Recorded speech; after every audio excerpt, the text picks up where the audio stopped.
முன்னாடி வந்து நிற்கிறேன். இதுக்கெல்லாம் நீங்கள் கொடுத்த லவ் அண்ட் சப்போர்ட் மட்டும் தான் காரணம். ஒரு எப்பயோ ஒரு விளையாட்டுத்தனமாக ஸ்டார்ட் பண்ண ரீல்ஸ் தான் என்னை இவ்வளோ தூரம் வந்து நிப்பாடி இருக்கு. ஸோ அதுக்கு எப்பயுமே இது பண்ணுவேன். எனக்கு வந்து மூவியில் நடிக்கணும்னு என்னோட பெரிய பெரிய ட்ரீம். அது ஒரு சின்ன சின்ன மூவியில் சின்ன சின்ன சீன்ஸ்லாம் நான் பண்ணிட்டு இருந்தேன்.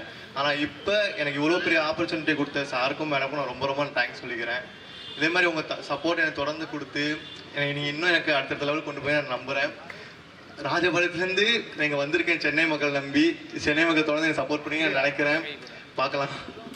ஒரு ஹீரோவா ஒரு அவதார் எடுத்திருக்கீங்க. பல வருஷ கனவுன்னு நினைக்கிறேன். ஸோ மீடியாவுக்கு வரோம் அப்படின்னாலே கண்டிப்பாக பிக் ஸ்க்ரீனில் நம்ம காலடி எடுத்து வைக்கணும் அப்படிங்கிறதான். அது ஹீரோவா வர போறீங்க அப்படிங்கும்போது அந்த மொமெண்ட் எப்படி ஃபீல் பண்ணீங்க நீங்கள்? எனக்கு ஆக்சுவலி ஒரு என்ன பேசுன்னு தெரியல. ஏன்னா ஹீரோவா பண்ணுறது ஒரு பெரிய விஷயம். நான் ஒன் டே நான் நினச்சிட்டேன் நம்ம ஹீரோவா பண்ணுவானே. ஆனால் இவ்வளோ சீக்கிரம் இது பண்ணுவோம்னு நினைக்கல. நான் கண்டிப்பாக எனக்கு ஒரு பெரிய ஆப்பர்ச்சுனிட்டி. நான் லூஸ் பண்ண மாட்டேன். நான் இதுக்கான நிறைய ஹார்ட் ஒர்க் நான் கண்டிப்பாக போடுவேன். ஓகே, இந்த போஸ்டர்ல ஏதோ ஒரு விஷயத்த நீங்க கன்வே பண்ண வரீங்க அப்படின்னு சொல்லி தெரியுது. என்ன மாதிரி கேரக்டரா இருக்க போகுது? ஆக்சுவலி இது வந்து எப்படின்னா ஒரு 2K ஜென்ஸ் கிட்டான இது ஒரு கதை மாதிரி தான். அப்படியா? ஓகே கதையை வந்து இப்போ சொல்ல வேணாம். ப்ரொடியூசர்ஸ் திட்டுறாரா கதை சொல்லக்கூடாது? அது நல்லா இருக்கும் ஸ்டோரி. இந்த ஜென்ரேஷனுக்கு ஏற்ற மாதிரி தான் இருக்கும். நீங்கள் பார்ப்பீங்க. ஓகே, ஸோ இவ்வளோ நாள் உங்களுக்கு வந்து நிறைய சப்போர்ட்ஸ் மக்கள் கொடுத்துருக்காங்க. சப்போர்ட் பண்ண உங்களோட ஃபேன்ஸ் எல்லாருக்கும் என்ன சொல்லணும்னு நினைக்கிறீங்க? Love you all. அவங்க இல்லைன்னா அந்த இடத்துல நான் கண்டிப்பாக இருந்திருக்க முடியாது. தமிழ்நாட்டில் இவ்வளோ ஃபேன்ஸ் எனக்குன்னு இருப்பாங்க. நான் கண்டிப்பாக எக்ஸ்பெக்டே பண்ணது கிடையாது.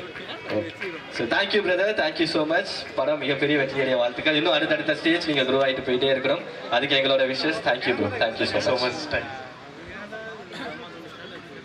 ஸோ இப்போ மூவிக்குள்ள வந்து அடியெடுத்து வச்சிருக்கீங்க. ஸோ எப்படி இருக்கு? அதுக்கு முன்னாடி இவ்வளோ பேர் இன்னைக்கு சப்போர்ட் பண்றதுக்காக வந்திருக்காங்க. அவங்க எல்லாருக்கும் என்ன சொல்லணும்னு நினைக்கிறீங்க? ஹலோ தங்கம்ஸ், எல்லாரும் எப்படி இருக்கீங்க? எப்படி இருக்கீங்க? எல்லாம் நல்லா இருக்காங்க. யாருமே சொல்லவே இல்லை. ப்ளீஸ் சொல்லுங்க, எப்படி இருக்கீங்க? அப்படி கேட்கணும் எல்லாரும். நல்லா இருக்கேன்னு சொன்னா மட்டும் தான் பேசுவேன் வசந்த். எல்லாம் பேச மாட்டேன். அவ்வளோதான், முடிஞ்சு. நான் நல்லா இருக்கேன்னு சொல்லிட்டீங்கன்னா எல்லாரும் சீக்கிரம் வீட்டுக்கு போயிடலாம். சரி, ஃபர்ஸ்ட் ஆஃப் ஆல் நான் வந்து மங்கி மைண்ட்ஸ் என்டர்டைன்மெண்ட் சிவா சாருக்கு நான் ரொம்ப தேங்க் பண்ணிக்கிறேன். பிகாஸ் எனக்கு இந்த ஆப்பர்ச்சுனிட்டி கொடுத்ததுக்காக. ஜென்ரலி வந்து இப்போ ரொம்ப டஃப்பான ஒரு விஷயம் என்னன்னா, ஒரு மூவி பண்ணுறது ரொம்பவே பெரிய விஷயம் அது. ஸோ எனக்கு இந்த ஆப்பர்ச்சுனிட்டி கொடுத்ததுக்கு ரொம்ப தேங்க்ஸ். அண்ட் என்னுடைய கோ ஆர்டிஸ்ட் என் கூட நடிக்க அக்செப்ட் பண்ணதுக்கு கோயம்புத்தூர் மாப்பிள்ள அண்ட் கேன் ஸ்மைலி கார்த்திகேயனா வெரி பிக் தேங்க்ஸ். அண்ட் என்னுடைய டைரக்டர் வந்துருச்சுங்க ஃபர்ஸ்ட் லுக். அப்படியா? தேங்க்யூ. ஸோ இதான் எங்களுடைய ஃபர்ஸ்ட் லுக் லவ் 3.0. கரண்ட் ஜென்ரேஷனுக்கான ஒரு லவ்வை பற்றி தான் அந்த மூவி. ஸோ உங்களுக்கு ஸ்டோரி சொல்கிற மாதிரி இருக்காது. ஸோ நீங்கள் மூவி பார்த்து தெரிஞ்சுக்கலாம். அண்ட் சப்போர்ட் பண்ணுங்கள். இப்போ கொடுத்த சப்போர்ட் எப்போவுமே எனக்கு கொடுத்தீங்கன்னா ரொம்ப சந்தோஷமாக இருக்கும். அண்ட் என்னுடைய டைரக்டர் அவங்களுக்குமே ரொம்ப தேங்க் பண்ணிக்கிறேன். பிகாஸ் இந்த ரோல் எனக்கு வந்து அவர் சூஸ் பண்ணதுக்கு ரொம்ப பெரிய தேங்க்ஸ். அண்ட் மக்கள் எல்லாருக்குமே, என் தங்கம்ஸ் எல்லாருக்குமே ரொம்ப தேங்க்ஸ். என்னை இதே மாதிரி எப்போதும் சப்போர்ட் பண்ணுங்க. ரீக்ரியேஷன்லேருந்து நான் மூவிக்கு என்ட்ரி ஆயிருக்கேன். ஸோ உங்களுடைய சப்போர்ட் எப்போவுமே எனக்கு தேவை. அண்ட் எங்களுடைய பிஆர்ஓ சரவணன் சார், அவருக்குமே very big thank. And YouTube channels வந்திருக்காங்க, ப்ரெஸ்லேருந்து எல்லா அண்ணன்களும் வந்திருக்காங்க. எல்லாருக்குமே ரொம்ப தேங்க்ஸ் எங்களை வந்து என்கரேஜ் பண்ணுறதுக்கு. ஒரு ஆக்ட்ரஸாக காலடி எடுத்து வச்சிருக்கீங்க. அது எவ்வளோ டஃப்பாக இருக்கு. நம்ம ரீல்ஸில் ஈஸியாக நடிச்சிடலாம், ஆனால் ஒரு நடிகராக நடிக்கும் போது அது எப்படி இருக்கு? ஆக்சுவலாக என்னன்னா, நான் எல்லாருக்குமே என்னன்னா இன்ஸ்டால தான் எனக்கு தெரியும். ஆனால் அதுக்கு முன்னாடியே நான் வந்து மூவி பண்ணியிருக்கேன், ஜிவி சாரோட ஆல்பம் பண்ணியிருக்கேன், சீரியல்லாம் பண்ணியிருக்கேன். ஸோ அதுக்கப்புறம் தான் இன்ஸ்டாகிராம் வந்திருக்கேன். ஓகே, நான் கொடுத்த ரோலை கரெக்டாக பண்ணிடுவேன். அது எனக்கு நம்பிக்கை இருக்கு. எஸ், ஸோ சீரியல் ஒரு கைண்ட் ஆஃப் ஒரு செட் ஆஃப் ஆடியன்ஸ் உங்களை பார்த்து என்ஜாய் பண்ணியிருப்பாங்க. ஸோ ரீல்ஸில் ஒரு செட் ஆஃப் ஆடியன்ஸ் உங்களை பார்த்து என்ஜாய் பண்ணியிருப்பாங்க. படம் வரும்போது அது பெரிய ஸ்கேல். அதுக்கு எந்த அளவுக்கு ப்ரிப்பேர் பண்ணீங்க நீங்கள்? ப்ரிப்பரேஷன் எப்படி இருந்துச்சு? கண்டிப்பா இந்த மூவிலே வந்து எனக்கு ஒரு சேலஞ்சிங்கான ரோல் தான் கொடுத்துருக்காங்க. ஸோ அதுக்காக நான் பயங்கரமா ப்ரிப்பேர் ஆயிட்டு இருக்கேன். சொல்ல போனா வெயிட்லாம் பயங்கரமா ரெடியூஸ் பண்ணிட்டு இருக்கேன். நிறைய ரெடியூஸ் பண்ணி சொல்லியிருக்காங்க. கிட்டத்தட்ட 20 kgs கூட ரெடியூஸ் பண்ண சொல்லியிருக்காங்க. ஸோ அதுக்கான ப்ரிப்பரேஷன்ல தான் இருக்கேன். அண்ட் இந்த மூவி வந்தா எனக்கு வந்து ஒரு ஒரு நல்ல ஒரு ஃபியூச்சரா இருக்கும்னு நினைக்கிறேன். பிகாஸ் நான் ஆல்ரெடி பண்ண மூவி அது இன்னும் ரிலீஸ் ஆகல. ஸோ திருப்பியும் நான் ஸ்டார்ட் பண்ணியிருக்கேன் சினிமா கெரியரை. ஸோ அது வந்து கண்டிப்பா எனக்கு கை கொடுக்கும். ஓகே, ஆனா ஸ்டார்டிங்கே முதலாக ஜிவி பிரகாஷ் சார் கூட பேரா பண்ணீங்க. லைக் அதோட எக்ஸ்பீரியன்ஸ் பத்தி ஷேர் பண்ண முடியுமா? ஸோ அவர் கூட சேர்ந்து அந்த ஆல்பம் சாங்ல ஒர்க் பண்ணது எப்படி இருந்துச்சு? ஜிவி சாரோட ஃபர்ஸ்ட் எனக்கு ஒரு டெபியூ மூவில அவர் வந்து சாங் பண்ணி கொடுத்துருந்தாரு. ஸோ அதுலேருந்தே தெரியும். ஸோ அதுக்கப்புறம் ஒரு ஆல்பம் சாங் ஓஃப்ரோ மியூசிக்ல வந்துட்டு வந்தது. ஸோ அதுல வந்து எனக்கு இதுல என்னன்னா ஓஃப்ரோ சார் கேட்டிருந்தாரு, நீங்க இந்த ஹீரோயின் வந்து புதுசா இருக்காங்களே உங்களுக்கு ஓகேவா? பிகாஸ் அவர் ஆல்பம் சாங்லாம் பெருசா பண்ண மாட்டாரு.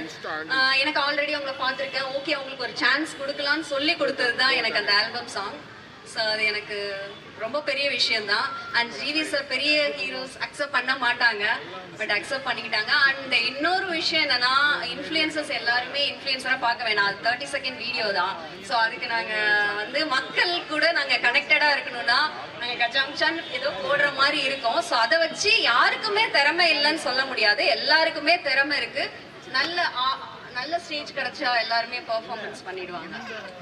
ஸோ உங்களை வந்து ஒரு பெர்ஃபார்மரா நீங்க ப்ரூவ் பண்ணது வந்து உங்களோட ரீக்ரியேஷன் ரீல்ஸ் மூலமா தான். அது எப்போ ஸ்டார்ட் பண்ணீங்க? அந்த ஐடியா ஸ்பார்க் எப்படி வந்துச்சு? எனக்கு அந்த ஐடியா இருந்துட்டு இருந்தது. ஸ்டார்டிங்ல வந்து எனக்கு பெருசா நான் சும்மா ஜஸ்ட் ரீல்ஸ் தான் போட்ட ஸ்டார்ட்ல பண்ணிட்டு இருந்தேன் ஸ்டார்ட் அப்ல.